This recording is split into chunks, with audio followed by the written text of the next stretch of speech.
جی صلو علی الحبیب صلی اللہ تعالی علی محمد صلی اللہ علیہ وسلم.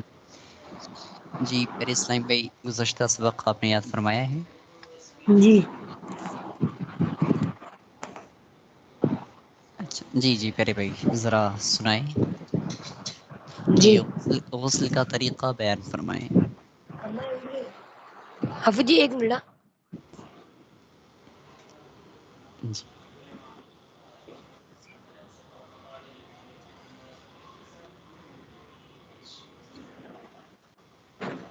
ارے نیند میں وہ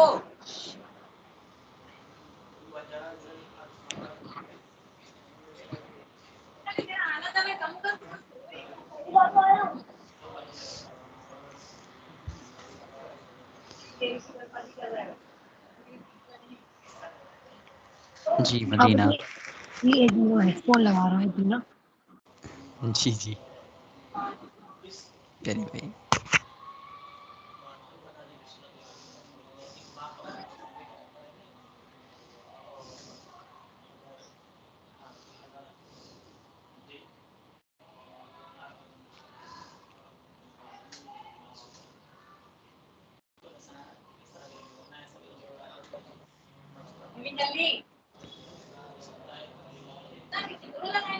نہیں لگا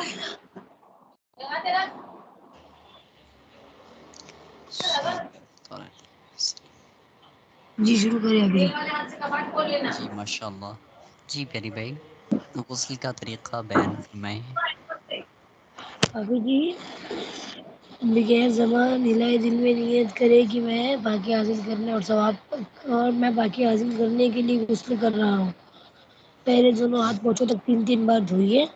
پھر استنجے کی جگہ پر دھوئیے خواہ نجازت ہو یا نہ ہو. پھر جسم ہوں پر اگر کہیں نجازت ہے تو اسے دور کرنا ضروری ہے. پھر نماز کا سب وضو کریے مگر پاؤں نہ دھوئیے. ہاں اگر چوکی وغیرہ میں وضو کر رہے ہیں تو پاؤں بھی دھو لیجیے. جی پھر بدن پر تیل کی ذرا پانی چپڑ لیجیے. خصوصا سردیوں میں اس دوران صابن بھی لگا سکتے. پھر 3 بار سیدھے کندھے پر پانی بہائیے. پھر 3 بار الٹے کندھے پر. پھر سر پر اور تمام بدن پر 3 بار. اچھا ماشاء اللہ پیارے بھائی ماشاء اللہ. غسل کے فرائض کتنے ہیں؟ غسل کے فرائض 3 ہیں. جی جی مدینہ فرمائیں. کلی کرنا ابھی ہوں 1 منٹ. ایک منٹ آئیے ذرا ہوں بیک گراؤنڈ کا.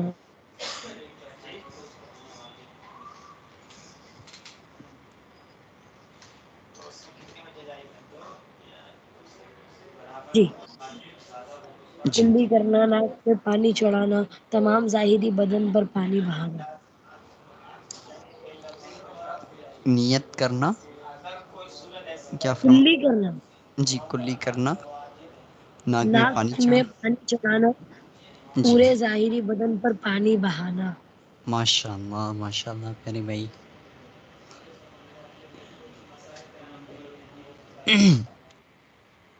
تو آج آپ کا نیا سبق نمبر 9 سے شروع ہوتا ہے.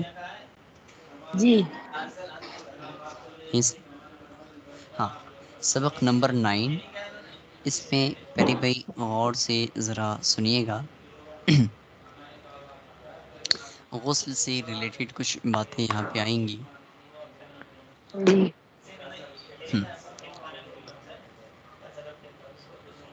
ڈھلکی ہوئی پستان جیسے اس میں اوپر لکھا ہوا ہے سبق نمبر 9 کی ہیڈ لائن میں مستورات کے لیے 6 احتیاطیں.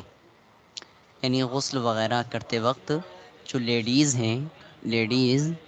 ان کے لیے پیارے اسلامی بھائی غسل میں ہمیں یہ 6 احتیاطیں کرنی ہیں. ٹھیک لیڈیز کے لیے یہ حکم ہے. ابھی ٹھیک آپ نے جو مسئلے جانے ہیں وہ جینٹس کے لیے تھے غسل میں.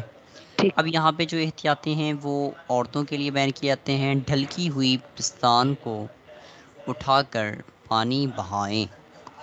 پیارے بھائی انگلش جانتے ہیں آپ؟ جی جی جی جی تو چونکہ یہ شریعت کے مسائل ہیں پیارے بھائی تو یہاں پہ ہمیں جو عورتیں ہیں لیڈیز ہیں ان سے ریلیٹڈ کچھ مسائل ذکر ہوتے ہیں کہ انہیں احتیاط کرنی پڑے گی. یعنی جو بریسٹ ہوتے ہیں نا جی بریسٹ جانتے ہیں پیارے بھائی؟ ہاں تو جی عورت کے جسم کا جو اوپر کا حصہ ہوتا ہے اسے ہم اردو میں بولے تو پستان بولتے ہیں، انگلش میں بریسٹ بول سکتے ہیں۔ تو عورت کو وہاں پہ اس کے نچلے حصے میں بھی پانی بہانا ہوگا، ٹھیک۔ جی دوسری احتیاط ہے پستان اور پیٹ کے جوڑ کی لکیر دھوئیں۔ بات آ رہی ہے آپ کی سمجھ میں؟ یعنی جی جی پستان آ ہے، گئی۔ عورت کا جو پستان اور جو پیٹ ہے اس کے جوڑ کی جو لکیریں ہوتی ہیں پیارے بھائی انہیں بھی دھونا ہے عورت کو۔ فرج خارج، فرج خارج کا معنی یعنی عورت کی شرمگاہ کے باہر کے حصے کا ہر گوشہ ہر ٹکڑا اوپر نیچے خوب احتیاط سے دھوئیں۔ یعنی عورت ہے، عورت کی شرمگاہ کے جو باہر کے حصے ہیں پیارے اسلامی بھائی، اس کا ہر حصہ عورت کو خوب احتیاط سے دھونا ہے۔ سمجھ رہے ہیں پیارے بھائی؟ جی ہاں۔ فرج داخل، یہ بھی آپ نے دیکھا باہر کا حصہ، فرج داخل یعنی شرمگاہ کے اندرونی حصے میں انگلی ڈال کر دھونا فرض نہیں مستحب ہے۔ یعنی عورت اگر پیارے اسلامی بھائی اپنی شرمگاہ کے باہر حصے کو تو دھونا اس کے لیے فرض ہے، لیکن اگر ہم اندرونی حصے کی بات کریں تو عورت کو اپنی شرمگاہ کے اندرونی حصے کو یعنی اندر کے حصے کو دھونا فرض نہیں، ہاں اگر دھو لے گی تو یہ زیادہ بہتر ہے، برابر پیارے بھائی؟ ہاں۔ جی اگر حیض یا نفاس سے فارغ ہو کر، حیض یا نفاس جو عورتوں کو آتا ہے، حیض ہر مہینے آتا ہے نا، ہر مہینے آنے والا خون جو کہلاتا ہے وہ حیض کہلاتا ہے۔ اور نفاس کسے کہتے ہیں؟ جو عورتوں کو بچے کی پیدائش پر جو خون آتا ہے تو اس خون کو جی نفاس بولا جاتا ہے۔ جی پیارے بھائی؟ جی ہاں۔ اگر حیض یا نفاس سے فارغ ہو کر غسل کریں تو کسی پرانے کپڑے سے فرج داخل کے یعنی اندرونی شرمگاہ کے اندر سے خون کا اثر صاف کر لینا مستحب ہے۔ یعنی عورت جیسی حیض یا نفاس سے فارغ ہو، اب اس کو پھر خون آنا بند ہو جائے تو حیض اور نفاس کے درمیان تو عورت پر پیارے اسلامی بھائی چونکہ حیض یا نفاس سے عورت جب فارغ ہوتی ہے تو اسے غسل کرنا فرض ہو جاتا ہے، آپ نے بات پڑھی ہے جی پہلے۔ تو اب جیسی عورت حیض کے خون سے فارغ ہو یا نفاس کے خون سے فارغ ہو تو لہٰذا اس ٹائم عورت کو کسی پرانے کپڑے سے اپنے اندرونی شرمگاہ میں کا خون صاف کر لینا عورت کے لیے مستحب ہوگا۔ اگر نیل پالش ناخنوں پر لگی ہوئی ہے، نیل پالش جانتے ہیں میرے بھائی جو عورتیں لگاتی ہیں اپنے جی جی ناخنوں، جی اگر جی نیل پالش ناخنوں پر لگی ہوئی ہے تو اس کا بھی چھڑانا فرض ہے، ورنہ غسل نہیں ہوگا۔ ہاں مہندی کے رنگ میں حرج نہیں ہے، مہندی کا رنگ ہے تو اس سے عورت کا غسل بھی ہو جائے گا، لیکن نیل پالش ہے تو اس کو جب تک چھوڑا نہیں لے گی جب تک اس کا غسل نہیں ہوگا، بھلے ہی ایک بار غسل کر لے یا دو بار غسل کر لے یا تین بار غسل کر لے، کتنی بھی بار غسل کر لے گی لیکن غسل ہوگا نہیں۔ سمجھے صحیح پیاری بھائی؟ ہاں۔ زخم جی کی پٹی، بتائیں زخم پر پٹی وغیرہ بندھی ہو اور اسے کھولنے میں نقصان یا حرج ہو تو پٹی پر ہی مسح کر لینا کافی ہے۔ بات آ رہی ہے آپ کی سمجھ میں؟ زخم ہے، جی آپ مان کے چلیے خواہ وہ لیڈی ہو یا چاہے جینس ہو، یہ مردہ دونوں، یہ مسئلہ دونوں کے لیے ہے۔ اگر آپ کے پیارے اسلامی بھائی لگتا ہے آپ کے ہاتھ میں یا کہیں پر بھی اگر کیا بندھی ہے، پٹی بندھی ہوئی ہے، تو اب اتنے حصے کو پٹی کھول کر کے دھونا فرض نہیں ہے۔ دیکھو آپ شریعت نے ہر چیز کا خیال رکھا ہے، تو ایسی کنڈیشن میں جہاں بھی آپ کی پٹی بندھی ہوئی ہے اتنے حصے پر آپ بس مسح کر لیجئے، یعنی اپنے بس تر ہاتھ سے اپنی پٹی کے اوپر ہاتھ ایسے ایک بار پھیر دیجئے، اس پر پانی مت بہائیے ورنہ اس سے نقصان ہو سکتا ہے، مرض بڑھ سکتا ہے آپ کا۔ سمجھ گئے پیارے بھائی؟ جی جی سمجھ گیا۔ ہاں۔ جیسے ایک مسئلہ ہوتا ہے وضو میں، جیسے لوگ ہم سے پوچھتے ہیں کہ حضرت وضو کر رہے ہیں ہم، ہاتھ پہ پٹی بندھی ہوئی تو کیا کریں؟ تو پھر اس وقت بھی دھونا نہیں ہے، بس ہاتھ پھرا لینا ہے پٹی پہ بھی، ٹھیک۔ نیز یعنی یہ بھی کسی جگہ مرض یا درد کی وجہ سے پانی بہانا نقصان دہ ہو، نقصان پہنچاتا ہو تو اس پورے عضو پر مسح کر لیجئے۔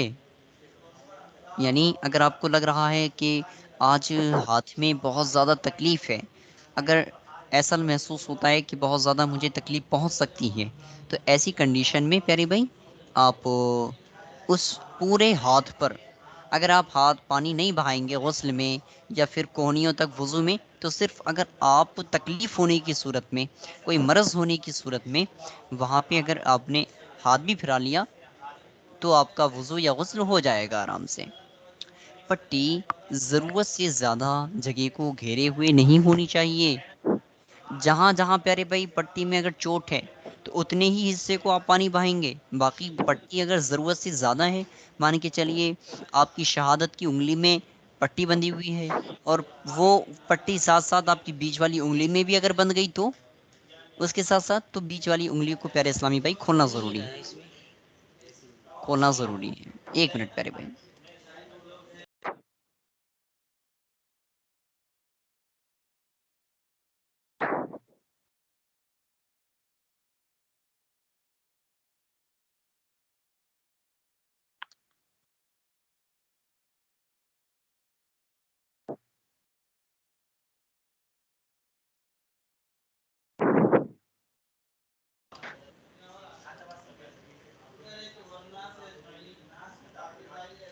جی مدینہ، جی جی چلیے تو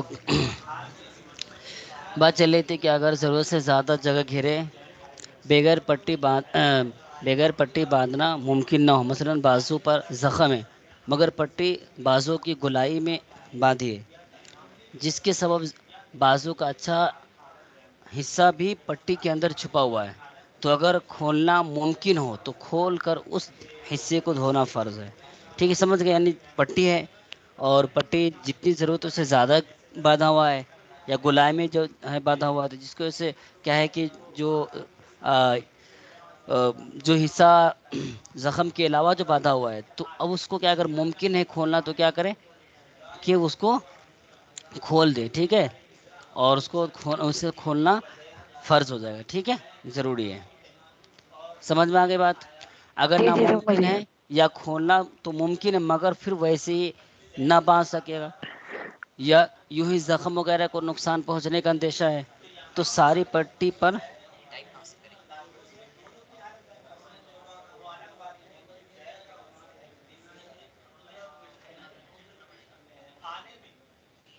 ایک منٹ رک جائیے۔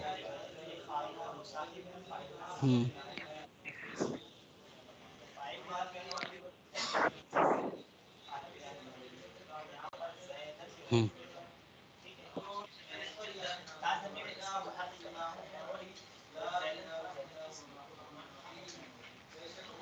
جی چلیے،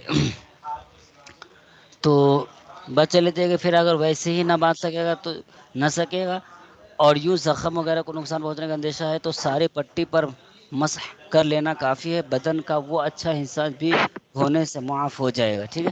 اب یہاں سے سمجھ میں آ گئی بات؟ جی جی اب یہاں سے بتا رہے کہ غسل فرض ہونے کے سبب، یعنی کن کن وجوہات سے، کن کن سبب سے کیا غسل فرض ہو جاتا ہے، ٹھیک ہے۔ پہلا کہ منی کا اپنی جگہ سے شہوت کے ساتھ جدا ہو کر غسل سے کہ عضو سے نکلنا۔ دوسرا ہے کہ احتلام، بات سمجھ میں آ رہی؟ نہیں سمجھ میں پوچھیے گا۔ دوسرا احتلام یعنی سوتے میں منی کا نکل جانا۔ تیسرا شرمگاہ میں حشفہ سپاری داخل ہو جانا، خواہ شہوت ہو یا نہ ہو، انزال ہو یا نہ ہو، دونوں پر غسل فرض ہے۔ سمجھ میں آیا؟ جی Madina, hello hello hello hello hello حفظ جی جی ہلو، میری آواز آ رہی ہے؟ ہاں آ رہی ہے۔ حفظ جی، آپ میرا ذرا آواز مطلب ابھی نیٹ ورک میرا تھوڑا چلا گیا تھا، ایک بار پھر سے بتائیے نا۔ جی حفظ جی، میرے کو آپ کا آواز نہیں آ رہا تھا، نیٹ ورک میرا تھوڑا چلا گیا تھا، ایک بار پھر سے بتائیے نا۔ کہاں سے سمجھاؤں؟ یہ آپ جب بول رہے تھے نا لاسٹ کلاس میں کہ کیا بولتے اگر ایک منٹ رکیے، ہاں نہیں آپ بول رہے تھے اگر پٹی ناممکن مطلب اگر ناممکن ہے پٹی کھولنا تو جیسے اب وہی سے سمجھا مطلب دو لائن پہلے سے زخم کی پٹی جو دو چلے لائن ہے نا اس سے۔ اگر کیا ہے کہ کھولنا ممکن ہے تو کھولنا ضروری ہوگا، اگر ناممکن ہے نہیں کھول سکتے ہیں یا کھول تو سکتے ہیں لیکن مگر جیسا ہے ویسا نہیں باندھ سکتے ہیں، ٹھیک ہے، تو پھر زخم کیا نقصان پہنچے گا، پھر ٹھیک ہے، تو اس طرح ہے تو پھر ساری پٹی پر مسح کر لینا کافی ہو جائے گا، بدن کا وہ جو چھپا ہوا حصہ معاف ہو جائے گا، سمجھ گئے، دھونے سے معاف ہو جائے، سمجھ گئے۔ چلا غسل کے جو فرائض جو ہے، جو غسل فرض ہونے کے جو اسباب ہے، ٹھیک ہے، وہ بتا رہے 5 اسباب ہے۔ پہلا ہے کہ منی کا اپنی شہوت کے ساتھ جدا ہو کر عضو سے نکلنا، ٹھیک ہے۔ دوسرا ٹھیک ہے احتلام یعنی سوتے میں منی کا نکل جانا، ٹھیک ہے۔ تیسرا ہے کہ شرمگاہ میں حشفہ داخل ہو جانا، خواہ شہوت سے ہو یا نہ ہو، انزال ہو یا نہ ہو، دونوں پر غسل فرض ہے۔ چوتھا ہے حیض سے فارغ ہونا۔ پانچواں نفاس یعنی بچہ جننے پر جو خون آتا ہے اسے فارغ ہونا۔ سمجھ میں آ گیا یہ؟ جی غسل نفاس کی ضروری وضاحت۔ اکثر عورتوں میں یہ مشہور ہے کہ بچہ جننے کے بعد عورت 40 دن تک لازمی طور پر ناپاک رہتی ہے۔ یہ بات بالکل غلط ہے۔ نفاس کی تفصیل یہ ہے کہ تفصیل ملاحظہ ہو کہ بچہ پیدا ہونے کے بعد جو خون آتا ہے اس کو نفاس کہتے ہیں۔ اس کی زیادہ سے زیادہ مدت 40 دن ہے، یعنی اگر 40 دن کے بعد بھی بند نہ ہو تو مرض ہے، لہذا 40 دن پورے ہوتے ہی غسل کر لے، اور 40 دن سے پہلے بند ہو جائے تو خواہ بچہ کی ولادت کے بعد 1 منٹ ہی میں بند ہو جائے تو جس وقت بھی بند ہو غسل کر لے، یعنی اس کی کم کی کوئی مدت نہیں ہے، زیادہ سے زیادہ اس کے 40 دن ہے، ٹھیک ہے۔ کم یہ 1 دن کے بعد بھی ہو سکتا ہے، 1 گھنٹے کے بعد بھی ہو سکتا ہے، 10 دن کے بعد بھی ہو سکتا ہے، کچھ بھی، مطلب کوئی اس کا کوئی لمٹ نہیں ہے، کوئی اس کا یہ فکس نہیں کہ اتنے دن، کبھی مطلب کہ ہو سکتا ہے یعنی بند ہو جائے، تو یہ کیا ہوگا، اور لیکن زیادہ سے زیادہ اس کی مدت ہے 40 دن، اس سے زیادہ نہیں ہو سکتا ہے۔ غسل کر لے اور نماز روزہ شروع کرے گی، ٹھیک ہے، وہ جس وقت بند ہو غسل کر لے اور نماز روزہ شروع ہو گئے۔ اگر 40 دن کے اندر دوبارہ خون آ گیا تو شروعات ولادت سے ختم خون تک سب دن نفاس ہی کے شمار ہوں گے، یعنی اگر شروع میں بند ہو گیا تھا پھر نہیں آیا، پھر آخری دن آیا، تو جتنے دن وہ ہے بیچ میں سب کے سب نفاس ہی شمار ہوں گے، ٹھیک ہے۔ مثلا ولادت کے بعد 2 منٹ تک خون آ کر بند ہو گیا، عورت غسل کر کے نماز روزہ وغیرہ کرتی رہی، 40 دن پورے ہونے میں فقط 2 منٹ باقی تھے کہ پھر خون آ گیا، تو سارا چلہ یعنی مکمل 40 دن نفاس کے ٹھہریں گے، جو بھی نمازیں پڑھی یا روزے رکھے سب بیکار گئے، یہاں تک کہ اگر اس دوران فرض واجب نمازیں روزے قضا کیے تھے تو وہ بھی پھر سے ادا کرے۔ چلے مشت زنی 5 ضروری احکام۔ منی کے ساتھ منی شہوت کے ساتھ اپنی جگہ سے جدا نہ ہوئی بلکہ بوجھ اٹھانے یا بلندی سے گرنے یا فضلہ خارج کرنے کے لیے زور لگانے کی صورت میں خارج ہوئی تو غسل فرض نہیں ہوگا، سمجھ گئے۔ وضو جی بہرحال ٹوٹ جائے گا، اگر منی پتلی پڑ گئی اور پیشاب کے وقت ویسے ہی بلا شہوت اس کے قطرے نکل آئے، غسل فرض نہ ہوا، وضو ٹوٹ جائے گا۔ اگر احتلام ہونا یاد ہے مگر اس کا کوئی اثر کپڑے وغیرہ پر نہیں تو غسل فرض نہیں، غسل فرض نہیں ہے، ٹھیک ہے۔ نماز میں شہوت تھی اور منی جی اتری ہوئی معلوم ہوئی مگر باہر نکلنے سے قبل ہی نماز پوری کر لی، اب خارج ہوئی تو نماز ہو گیا مگر اب غسل فرض ہو گیا۔ اپنے ہاتھ سے معدہ خارج کرنے سے غسل فرض ہو جاتا ہے، یہ گناہ کا کام ہے۔ حدیث مبارک میں ہے کہ حدیث شریف میں، حدیث پاک میں ایسا کرنے والے کو ملعون کہا گیا ہے، ٹھیک ہے۔ اور آگے ایسا کرنے سے مردانہ کمزوری پیدا ہوتی ہے اور بارہا دیکھا گیا کہ بالآخر آدمی شادی کے لائق نہیں رہتا ہے، ٹھیک ہے۔ جی مشتزنی کا عذاب۔ میرے آقا اعلیٰ حضرت امام محمد رضا خان فضل فرماتے ہیں کہ خدمت میں عرض کیا گیا کہ ایک شخص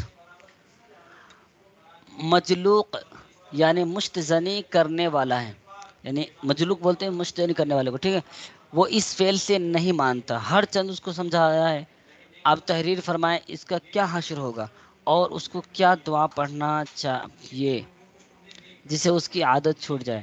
ارشاد اعلیٰ حضرت، وہ گنہگار ہے، عاصی ہے، اصرار کے سبب مرتکب کبیرہ ہے، فاسق ہے، حشر میں ایسوں کی یعنی مشتزنی کرنے والوں کی ہتھیلیاں گابھین یعنی حاملہ اٹھیں گی، جس سے مجمع عام میں ان کی رسوائی ہوگی اگر توبہ نہ کریں.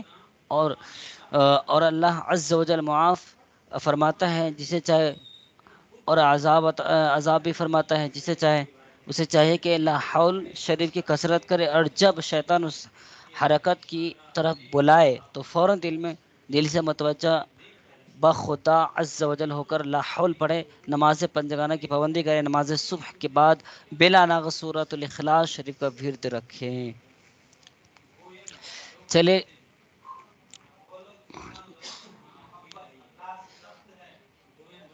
وقت بھی ہو گیا ہے، ٹھیک ہے، اس کو آپ پورا پڑھ لیجئے گا. ہو گیا، سمجھ میں آ گیا سبق؟ جی ٹھیک ہے، چلے آئیے اپنا مدنی مقصد کرا لیتے ہیں. ہمارا مدنی مقصد کیا ہے؟